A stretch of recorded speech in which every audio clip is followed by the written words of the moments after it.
If you have a motivation to go to heaven, doesn't that make all of your good works and good deeds a selfish act ultimately, because you're doing them with the motivation to get into heaven, right?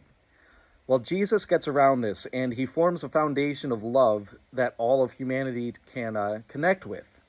Jesus is for the whole world, and he wants all of humanity to be saved and to go to heaven. So what he did in order to allow for that to happen and to save the most amount of souls that he possibly can, he paid the cost of all of human sin on the cross. Now we have a foundation of love for which we can look at God on the cross, suffering and dying, saying that he forgives even the people nailing him to that cross, and also teaching that the greatest act of love one can show is to die for your friends. Then he dies for the whole world to be able to get into heaven. Now we have a foundation because of that show of love and the doorways of heaven already being opened to us through that act of love that God gave us.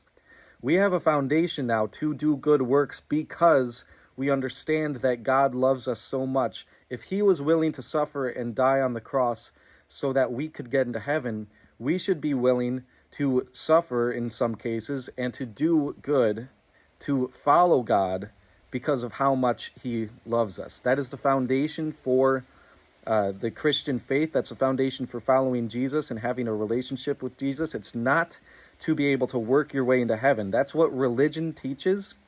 It's a works-based working your way up the ladder into heaven. Or it could be outweighing your bad deeds with your good so that you can be reincarnated in a better form. But Jesus, the foundation he laid, is a foundation where we do good works because God loved us first.